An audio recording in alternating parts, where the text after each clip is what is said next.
Alright, now we got the Blastoff component of Bruticus, literally the right-hand man of the Combaticons there. Here's the G1 version.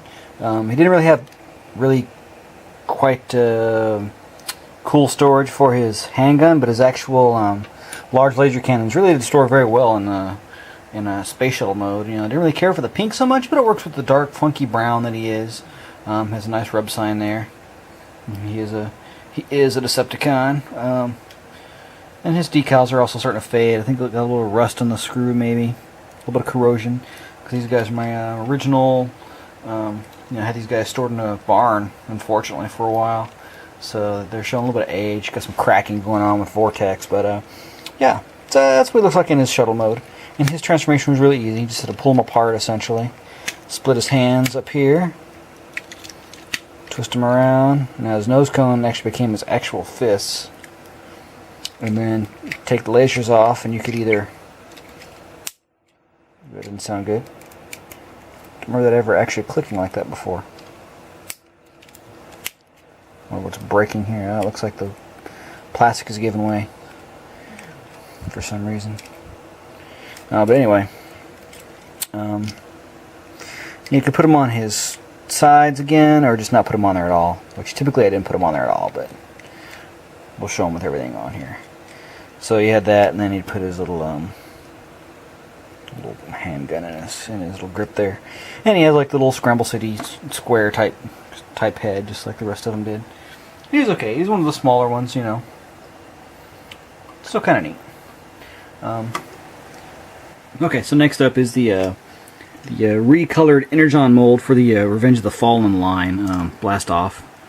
Now, this is one of the problems I really had with the with that whole mold, was the fact that this was like the foot, or you can make it into a hand or whatever, but like the transparent orange for the hands and feet really kind of sucked. Now, tank mode is pretty cool. I mean, you could store this on top, just kind of replicated the storage mode for the G1 Brawl, so that was good use of the mold for him in the other color. But for Blastoff, I don't know if I know they were just cutting corners. You know, it made sense to do, you know, multiples of the same mold. It's just cheaper that way. But I was really disappointed it wasn't like some kind of air vehicle. But anyhow, I thought they came off.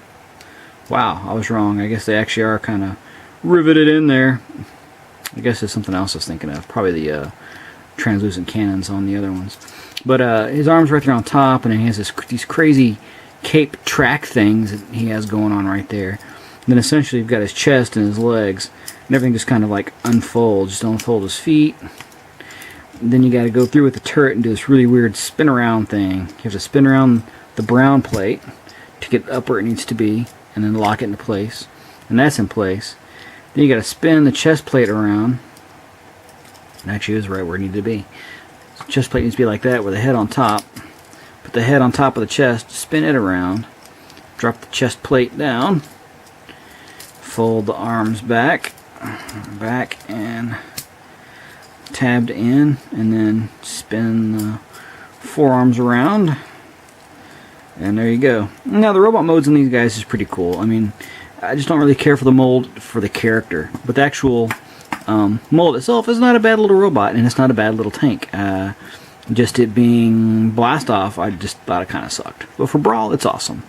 There wasn't any real good way to put this thing on him. I mean, you could hold it, which is at least a plus, sort of. But yeah, that's what you got right there. So yeah, I don't know. I guess that kind of looks like Blastoff, just the way it's shaped. But yeah, it's still a tank. And one thing too I never did like is the fact that his logo's upside down now. I'm not sure how you could fix that. If I got something upside down or something, I don't know. I can never figure that out. But yeah, the logo's upside down inside there. So I don't know. Next was the Fall of Cybertron figure, which this one on the outside, and it's kind of true of some. Well, I don't know. Maybe just a couple, at least, of the Fall Cybertron figures that I've seen, mainly just him and Vortex. But it looks just like a Bayformer, you know. The movies were okay. At least we got a Transformers movie. But man, you know, the whole pile of junk doing backflips, animation stuff, just the way they were designed with all the thousands of parts is just a bit much. You know what I mean? I mean, you think something more advanced. Typically, stuff is simpler. You know, I mean, you look at electronics and computers and stuff like that, and they're not these huge multi-part machines. Now they're, you know, mobile phone, cell phone sized. So stuff gets simpler and smaller, whereas in the Michael Bay version, as stuff gets more advanced, it gets bigger and more complicated. But anyhow, this guy's transformation isn't too bad. His legs are just tucked on the side like that, and they just got to be popped loose and then swung down. Now everything on these guys does tab together pretty well, and this thing's really kicking my butt right now for no reason. There we go. But yeah, his legs just kind of swivel down, and they're there in their legs, and that's cool. This part right here, I'll break that loose. This part here slips down to finish off the chest, and it reveals the head, which the head's pretty cool. The head is really got a G1 kind of flavor to it and all that.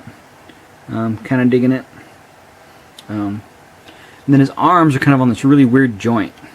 Not exactly sure how to even call it, but you got the got this whole back engine thing, and it splits. Then it has an angle, and it goes up there and has a little tab inside there, and it pops into the tab, just like so. Then the arm is folded up underneath this part right here, like that. So you get this crazy looking thing there, and you just kind of swivel the shoulder up on there, which I don't think there's any way for that to tab in. But if you drop it, it works a whole lot better. And then you swing the arm down, and you got an arm. And it's kind of goofy. It's not very intuitive, and I keep on snapping arms off. But, just like that. But the actual result, come on. This thing popped in place just perfect, just like 5 minutes ago. There it goes. The actual result is fairly good. I was kind of surprised. I didn't want to like this guy, especially after having him as an arm on Bruticus. But the spaceship mode, aside from looking too much like a, you know, Bayformer there, the robot mode is actually kind of cool. Just his way over detailed engines there on his shoulders are just kind of odd. And then he's got his twin blasters there. You know, they're mirror images of each other. You can do it either way. Do it that way or this way, whatever your preference is. And his peg holes are released. Grabbing hold of these things. Yeah. So there he goes. And that's okay. That's kind of cool. He comes up as a nice, solid little robot. Probably one of the better ones. I mean, Swindle's cool, and he's not too bad either. So there he is there. There's another one there. And another one here, this might take a minute, is the, this is the Fans Project add-on. And it actually is pretty simple too. It's not too bad. Got the wings right there, just fold up out of the way, just like the original. If you split the legs a little bit, the tail fin comes out and makes either a like an axe for Blastoff or a knife for Bruticus, which I've used it. You know, he holds it in like the inverted hold there or whatever. But we'll leave it in axe mode here for Blastoff. Then as far as the nose goes, let's see if I can't remember how to get all this stuff done. Oh yeah, gotta flip these up first. That makes it easier. Everything on these guys is like on a ball joint, essentially. For him, the fists are kind of pushed up in there. Fold the nose cone back, and then you can. They don't really split, but they kind of rotate out and split. They kind of, a funky little thing there. Cool. And then with these guys, once you get it all broken loose, these gray panels actually flip out and down. Or is it up? Yeah, it's up. Okay. It's up, and there's actually a little groove and tab right there that holds it in place, which is kind of neat.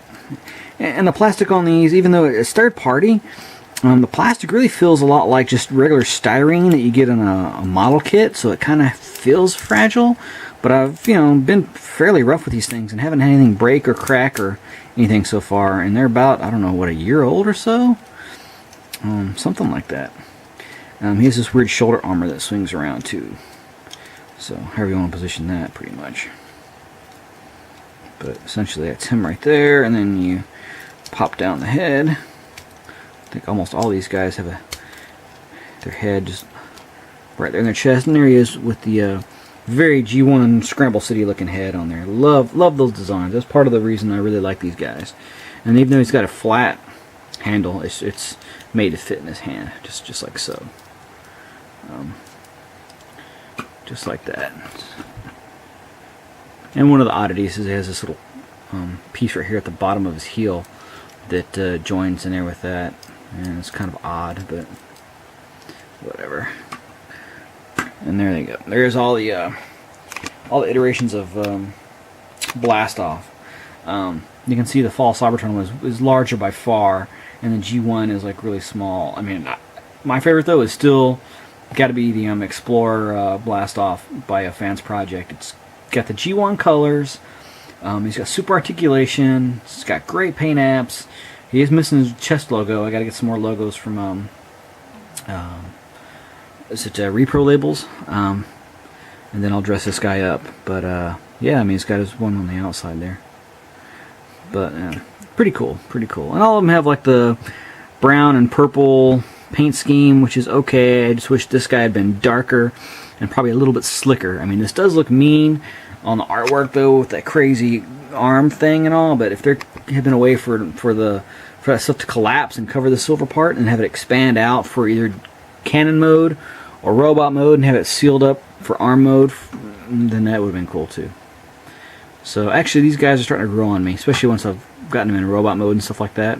The Bruticus mode still kind of sucks, but these individual figures are turning out to be okay. Alright.